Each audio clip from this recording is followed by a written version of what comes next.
Halo teman-teman, assalamualaikum warahmatullahi wabarakatuh. Mumpung hari ini senggang, mari kita ngobrol-ngobrol lagi seputaran Jepang dan Genba Jepang. Hari ini Sabtu teman-teman, Kaisaku wajib lembur hari ini, tapi kerjanya dikit. Jadi sambil nunggu jam pulang, kita istirahat di pantai di dekat Kaisa. Jadi aku di video kali ini mau ngebahas tentang video apa yang banyak yang komen itu, maksudnya dana talang itu di LPK itu kayak mana sih katanya. Banyak yang belum paham rupanya ya. Jadi mumpung ini ada waktu, aku mau ngebahas itu. Jadi teman-teman, Minori itu ada dua teman-teman, yang banyak cabangnya, tapi yang jelas itu Minori dan Aji. Aji itu di Klaten, sedangkan LPK Aji itu di Klaten, dan sedangkan Minori itu di Cikarang teman-teman. Jadi semuanya sama, sistemnya dana talang. Tapi setahu aku di Aji itu untuk yang bidang-bidang selain Genba teman-teman. Jadi bukan pekerja lapangan. Kalau pekerja lapangan itu setahu aku ya, itu di Minori prakteknya. Karena kan kita kan kalau Genba biasanya ada praktek di LPK. Nah prakteknya itu kalau Genba setahu aku itu di Minori. Seperti aku kan scaffolding, jadi prakteknya di Minori. Karena yang akan kita kerjakan di Jepang itu barang-barangnya adanya di Minori, di Aji nggak ada. Jadi orang Aji nanti kalau mau praktek itu biasanya datangnya ke Minori.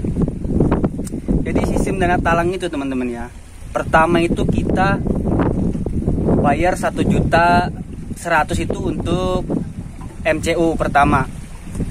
Kalau kita lolos itu kan kita baru nanti dapat job. Pas dapat job itu baru kita di dana talangin sampai kita berangkat ke Jepang teman-teman. Jadi itu sekitar 6 bulan, kita per bulannya itu dikasih uang 500.000. 500.000 itu 400-nya untuk makan dan 100-nya buat kebutuhan kita. Jadi kalau dibilang 100% dana talang ya, kalau misalnya teman-teman cukup 100.000 itu untuk sebulan ya nggak apa-apa. Tapi kalau aku dulu teman-teman, 100.000 itu cuman untuk aku beli kuota, dan sisanya untuk jajan, untuk apalagi yang perokok itu dari rumah, sedikit-sedikit minta sama orang tua kalau misalnya kita masih butuh kepepet gitu. Jadi nggak 100% itu semuanya kebutuhan kita, dari sabun, dari yang lain-lain itu LPK yang ngurus, enggak teman-teman. LPK itu hanya nanggung makan kita dan belajar kita. Terus kayak paspor, kayak visa, kayak uang saku nanti, nah itu baru 35 juta itu tuh keseluruhannya.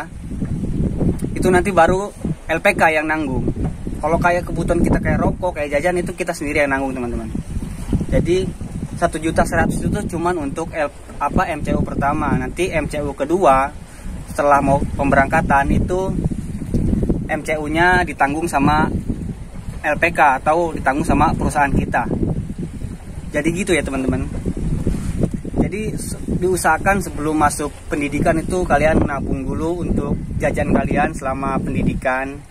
Nggak banyak sih aku habisnya selama pendidikan 6 bulan itu, paling cuman 5 juta, kurang lebih 5 juta lah untuk ongkos bolak-balik dari Lampung, kan aku dari Lampung.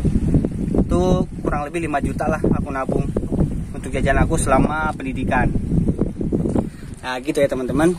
Jadi kalau misalnya LPK itu sistem bayarnya adalah nanti kalau kita sudah bekerja di Jepang teman-teman, setiap bulan kita nyicil, per bulannya terserah kita berapa kita nyicilnya.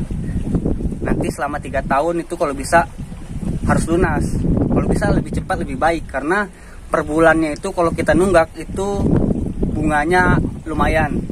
Ya pasti ada bunganya kalau misalnya kita nunggak, teman-teman. Jadi 35 juta itu sebisa mungkin sebelum habis kontrak kita di Jepang itu dilunasi. Jadi seperti itu ya teman-teman kalau dana talang ya. Yang jalur aku yang memberangkatkan aku ke Jepang. Tapi kalau misalnya teman-teman masih kurang paham lagi, boleh kalian langsung tanyain ke sensei, langsung datang ke LPK kalau mau lebih rinci lagi kayak mana cara mainnya di LPK Minori atau LPK Aji, teman-teman. Ya kurang lebih begitu. Kalau ada yang kurang atau ada yang lebih tahu, boleh dikasih tahu teman-teman yang lain lewat komen atau bagaimana kalian memberitahunya, gitulah intinya. Oke, jangan lupa di like, disukai, di komen, and di subscribe bagi yang belum subscribe. Bye bye, jamata nih, arigatou gozaimasu.